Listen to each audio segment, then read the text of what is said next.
New World, a brand new MMO by Amazon Game. What? Wait, when did it come out? Well, oh no. All right, thesis. I played 10 to 20 hours of New World, and here are the timestamps. I'm gonna tell you what I think as a new player experience, and tell you if I think it's worth it. And you can click on the timestamps if you think a section is boring, and you can go to the other section, and maybe they won't be so boring. Okay, video time, go. Thank you. The visuals and aesthetics of New World are undoubtedly one of its strengths. When it comes to personal preference on art style and overall world design, not everyone will enjoy this more realistic fantasy kind of design used here. One thing that's hard to argue, though, is just how gorgeous the scenery of Eternum is. Watching even short clips of gameplay will show you how much of a feast for the eyes this game is. With a nice combination of towering landmarks, dense vegetation, colorful landscapes, and plenty of variety in topography, I got genuinely excited every time I happened upon a new zone and I just saw some far-off, unknown object in the distance and, started charting a course to it, seeing what the world has to offer. There were even some moments where I got tipped off to beautiful views by some distant shouting matches by two shouting dudes. What were they shouting about? I don't know, but look at those sun rays. Damn. As the rest of the video plays out, you'll get a short glimpse of the visuals at work in New World, and although I've only seen what the early game has to offer, the screenshots I've gotten from friends who have progressed to higher level areas shows me that this attention to visual detail isn't limited to just the starting zones. A bit later, I'll also talk about how the visuals are sort of betrayed at times by some of the issues with the traversal and combat system, but as a baseline, I'd still put the visual design as one of the major strengths that this game brings to the table. We're not too far into the review, and already this is where things start to get a bit iffy for me. Right off the bat, I noticed that the run animation, there's something odd about it. It's very heavy-footed. It doesn't look right. It kind of feels like when I'm running around too, my character is always like fighting against slipping, like I'm on ice all the time. And after messing around a bit with the movement, I think it's sort of a weird combination of like the way the game conserves momentum as you're moving. And the kind of mismatch that has with the character animations. They just kind of don't play well together, and it seems like, I don't know, there's no animation easing. Whatever it is, it kind of makes for like a bit of a janky experience. As I played more, though, I noticed it less and less, so it's definitely not a deal breaker, but it is a sign that there's still work to be done in the animations department, for sure. Speaking of which, I guess they ran out of time to put any kind of swimming animation in the game, but that does let me live out my fantasy of role-playing as a skeleton crewman from Pirates of the Caribbean. So, who's the real winner here? Huh?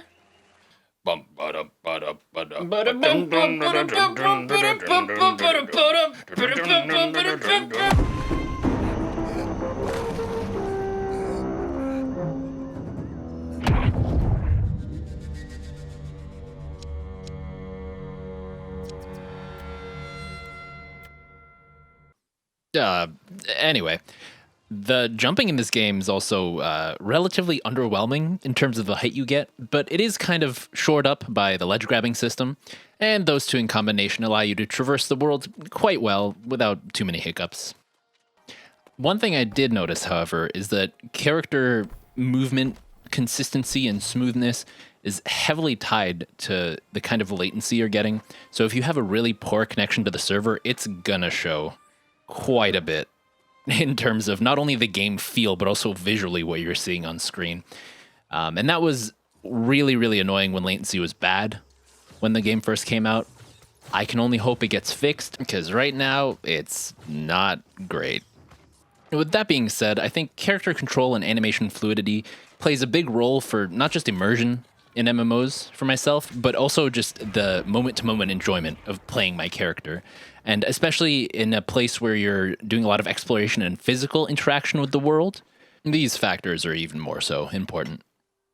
Because of this, I feel a bit bittersweet exploring Eternum, as in one moment I'm appreciating these beautiful locales. I'm sure I've said beautiful like a million times now. And the next time, watching my character model stutter as it slides down the side of a mountain with as much grace as the game engine allows. Despite all these quirks, I think world exploration was still some of the most fun I've had during my playtime, and if they iron out these issues to improve character movement and fluidity, I think it could really help reinforce the wonderfully scenic experience of discovering Eternum. Ow! All right, now we get into the good stuff, and by good stuff, I mean I have a lot of notes for this section, and by I have a lot of notes for this section, I mean... Let's get into it. For me, combat in MMOs is one of the most, if not the most, important aspects of keeping me engaged for a long time. Even the grindiest MMOs, with the most grueling tasks, can be made to be a joy by impactful and immersive moment-to-moment gameplay with combat that feels cohesive, punishing, and rewarding all at the same time. I can safely say that after about 15 hours of general gameplay, the combat in New World just ain't it for me. In general, there seems to be a mismanagement in what kind of pacing was trying to be created when it comes to combat, and this becomes painfully evident when comparing how your weapons play and feel versus the way monsters were designed. So let's start with the player side and the weapon design.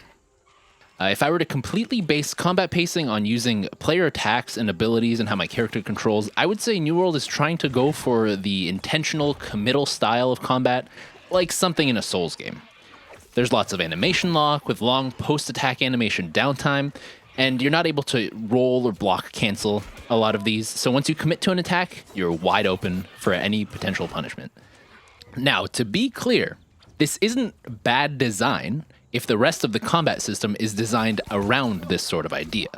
Spoilers, I feel like it's not.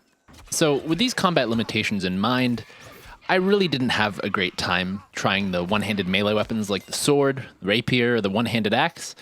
They just came off as way too sluggish and didn't have the kind of game feel I would expect from a more nimble, lighter weapon. Thankfully, to my surprise, not all melee weapons suffered the same fate, though. I didn't feel nearly as bogged down using bigger, heavier weapons like the Great Axe, and I think that comes down to just the expected slower feel of these kinds of weapons. Not in a detrimental way, but rather as a lean into the sort of fantasy of such weapons. I moved on to the musket next, and found a similar sense of enjoyment that I did to that of the Great Axe. The need to reload between shots gave a feeling of pace that made sense for the weapon, and the abilities you get with the musket complement its gameplay quite well. There's a nice variety of shot buffing skills, a sniper stance where you can't move, but you get a few shots with quickened reloads in between. But my particular favorite was the bear trap to kite enemies, and then there's the sticky bomb that you throw, and then there's a delayed explosion, but it also sticks to enemies. I kind of had a giggle every time I threw it from like max range, and just sat back and watched enemies go boom. Inspired to broaden my horizons with ranged weapons, I thought I'd enjoy a more agile ranged weapon in the bow, and remember what we found out about expecting agile things so far? Well, I was met with very similar long amounts of downtime, questionable attack animations, and I never really got a sense of visceral impact from shooting my arrows. But I kind of blame Monster Hunter World a bit for making my bar of expectations for that a little bit high, maybe. To cap things off, I tried some of the caster offerings with the Fire Staff and the Ice Gauntlet. And although these weapons didn't have some of the shortcomings I felt with the melee weapons, they definitely did come with their own set of issues. First off, I mentioned it before, but latency in this game makes especially caster weapons feel unbelievably bad to play. The light and heavy attacks are projectiles, and as such, they're super wonky whenever there's any kind of lag spike, and the desync is just, yeah. I'll never forget the terror of this legendary Lynx fight. Another thing that might be personal preference but doesn't currently have a setting to adjust is the camera angle while you're casting certain abilities. When ground targeting or using mouse attacks, it's usually no problem because you're just aiming at a specific spot. You don't really need to judge distance. But when it comes to skill shot style abilities, it can get a bit challenging. This was particularly obvious with skills like Flamethrower, where the camera is pulled right behind your character and you're just kind of left guessing at the actual distance. I also noticed similar camera shenanigans when it came to the sticky bomb with musket, where for some reason when you're aiming it and you get the target reticle, the camera moves slightly to the side rather than above you. So if you want to try to lob the skill long distance, you're not going to get much higher than the horizon before you're just completely blind throwing it. Now, obviously, these things are fixable by either using smarter camera logic when casting certain abilities, or just letting the players adjust camera settings, but right now, neither exist. And one last point I want to make in this section is the ground targeting reticle, which works fine for the most part, albeit with a bit of weird reticle snapping occasionally depending on terrain. But the biggest gripe here for me is that there's no visual indicator when enemies are being highlighted by your AoE reticle. Now, I imagine that the reticle design with the cylinder of light and the lines coming out of it are intended to be there to give clarity, but realistically, they just obfuscate what you're trying to target. This sort of lack of targeting clarity is more noticeable for the smaller AoEs and maybe a bit less so for larger AoEs, but all around, it's still not great. Oh, these! Oh, these nuts! Now we come to the monster side of combat design. So if we're expecting a more intentional, committal combat style based on how the weapons feel to play, you'd hope that the monster design would be made to complement those. And although it did occasionally feel that way, like at the end of the tutorial when we fought the captain and his attacks were varied with a lot of visual clarity, the opposite was much more often true. There's an occasional white glow on monsters to signify special attacks they're doing, but outside of that, most regular attacks have really poor readability, whether just to see the attack coming or differentiate between movesets, and it feels like they weren't really created to match the pace of player actions. Like, check out this farmer dude. He has a stab move, and then he has a triple stab move that bleeds you. They both have the same animation, no real tell, and it seems like this is stuff you're just intended to get hit by unless you want to play at a snail's pace. Here's another example too with these little dudes that just crawl along the ground, often get hidden by foliage, and without a second's notice just do this leaping attack constantly that just bops you on the head. So either you preempt it or get bopped, dude. There's a lot of other examples of kind of factors that limit visual clarity in combat as well, like particle effects, like this permanent orange haze that this kind of mob has.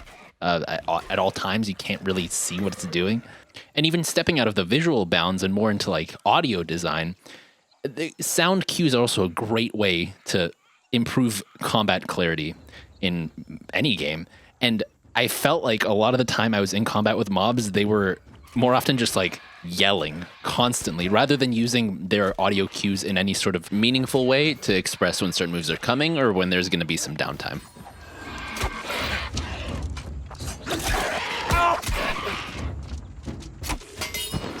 There's also hard CC abilities that exist for each weapon, you know, stuns and knockbacks and all that, but there's no broader stagger mechanics that maybe have some of your heavier or more repeated attacks interrupt monsters' actions. This also isn't necessarily a bad thing to be missing, just to be clear. But I feel like if you're going to create a system where you expect the player to take hits from monsters because of the sluggishness of the weapon design, combined with poor incoming attack tells and all that, offering more options for staggering monsters would make some of that sluggishness feel less unfairly punishing, as it would be accompanied by more player agency and a higher skill ceiling for overcoming intended combat limitations. After my time playing New World, I'm just left feeling like a lot of the weapon combat and monster design is very undercooked. When it comes to new MMOs, I don't expect a super complicated, deep weapon system right off the bat when the game comes out, but I do hope for at least a solid core to said combat system.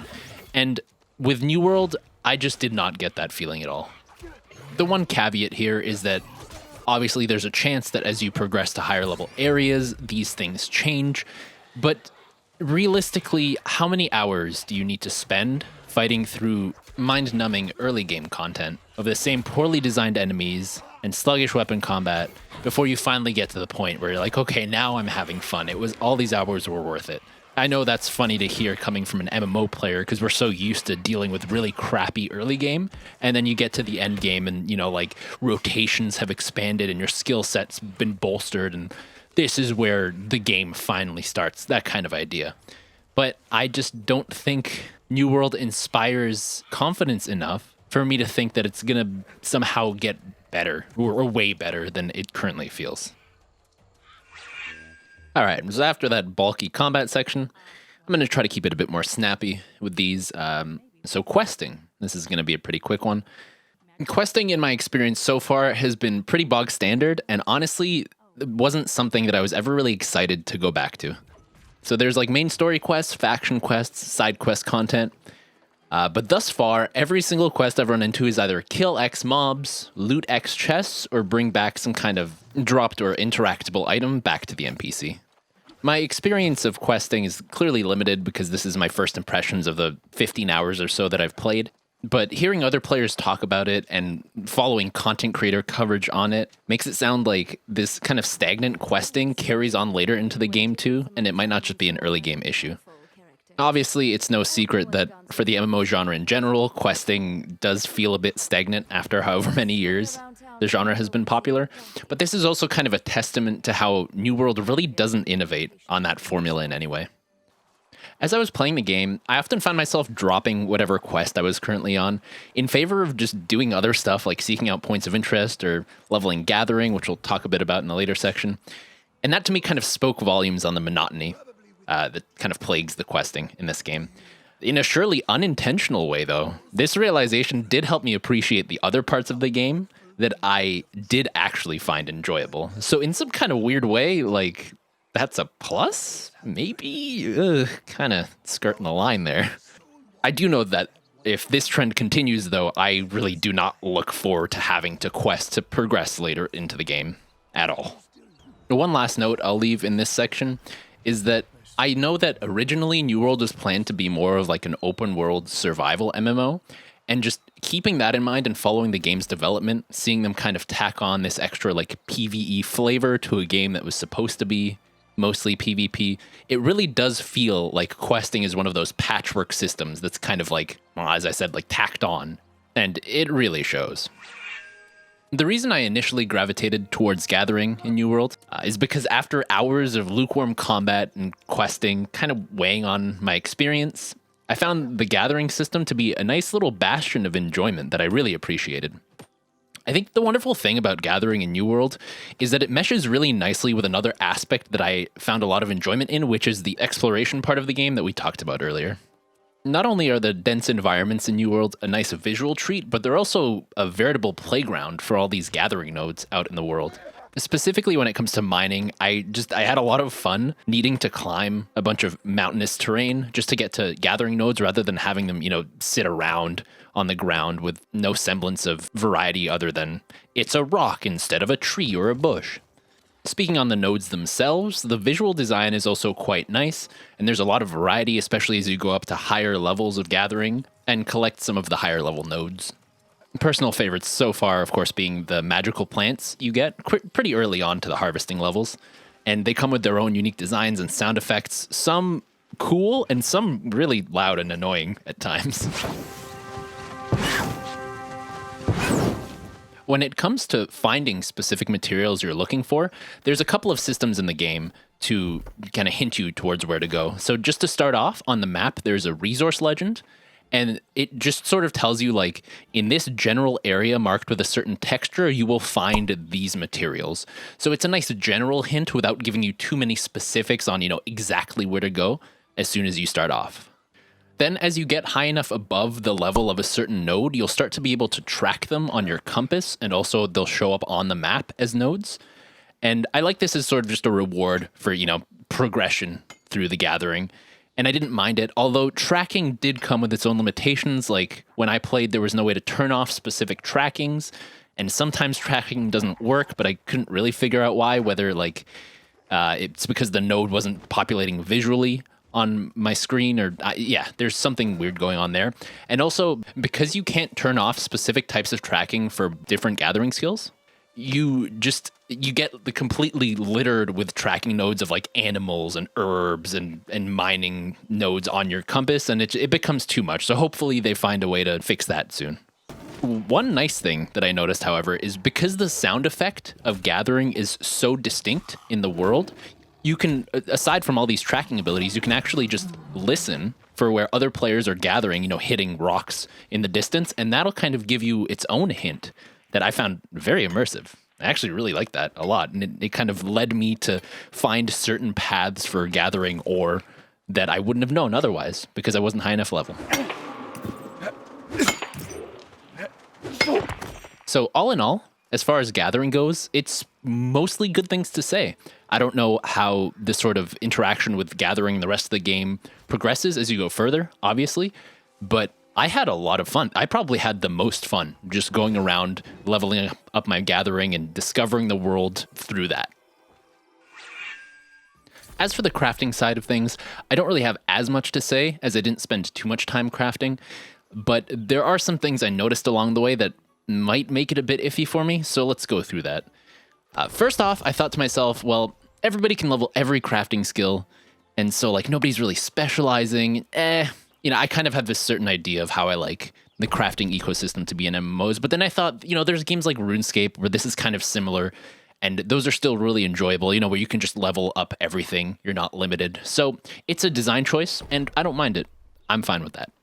And in terms of how I approach crafting in MMOs, usually it's not main content for me, but it's a very strong connecting factor between kind of getting certain ideas or having certain goals for builds and then using, crafting and gathering as an additional source of content to progress to my goals in other parts of the game. So that's kind of what led me to try out crafting in the first place, is because, I didn't have certain pieces of gear and I wanted to try a caster build. And so, I went down the line of like, here's what I need.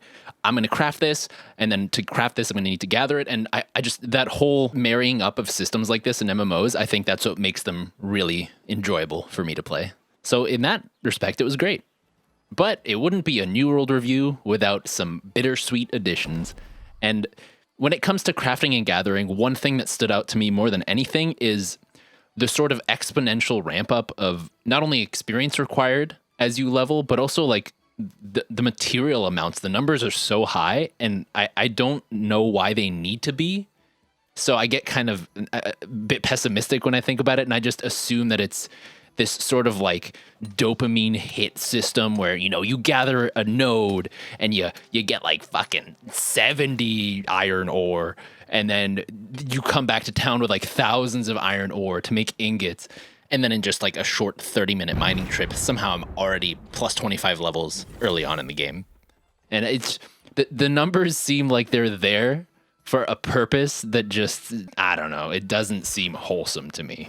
And I worry that the whole intent of this is to sort of get players on those constant dopamine hits and then introduce convenience things in the cash shop later, quote unquote convenience, to sort of boost numbers when you notice you need like hundreds of thousands of a material to get to some of the higher levels.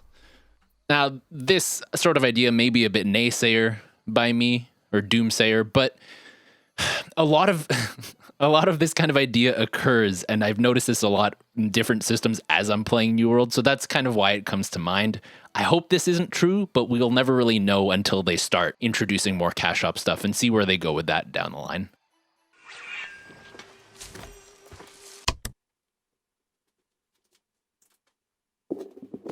Oh, didn't see you there. So you may notice this section is aptly titled User Interface. And that was fully my intention for the final section of this video. So I have some notes here. I took a bunch of notes on like, oh, it's relatively clean. There's some cool UI elements like this thingy right here where when you have too much carry weight and you drop it, it like dynamically slides and changes and shows you and all that. There's some good stuff in there. There's also awful stuff. The chat is unbelievably intrusive. Every time you open it, it kind of like throws the whole UI overlay onto your screen. There's tons of stuff like that. But, I've been working on this video. Days have gone by, weeks have gone by, and more players have had a chance to experience New World.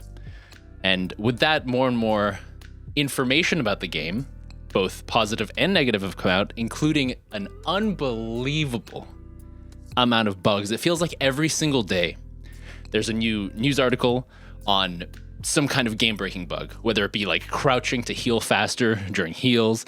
There's weird like invulnerability bugs, things where you just duplicate items on the marketplace. This goddamn game. if you've listened this far, you might think, oh, he's probably said a lot of negative things. It's going to be, don't touch it with a 10-foot pole. Terrible game. Worst game I've ever played. The funny thing is, over, the weeks I've spent writing this script and then putting it all together and keeping in touch, even though I only played maybe the first 15, 20 hours, keeping in touch with what's been going on, kind of the developments through other players, other streams and YouTube videos and friends that have been playing, I can definitely tell that there's a lot of redeeming qualities to this game. And I have a lot of trouble recommending it now. I think that's like the be-all, end-all of my thoughts on it is I could see a future where this game gets built upon and the systems are expanded, but also like the core gameplay is refined, because right now it still feels very much like a beta product. The stuff I talked about in the combat section especially, that's really, really off-putting. If you're going into an MMO for a sense of scale in your exploration and adventure, I still think this is a very good offering for that. But for me, MMOs are a lot more all-encompassing in the sense that that is not enough to get me to continue enjoying a game. Especially since there's a ton of open world single player adventure games that kind of scratch that similar itch, but are much more refined than this. So in that sense, of course, again, there are a lot of positives, but right now, I don't think New World is in a place where I could recommend it to a friend if they asked me, ooh, I'm looking for a new MMO. Do you think this is it?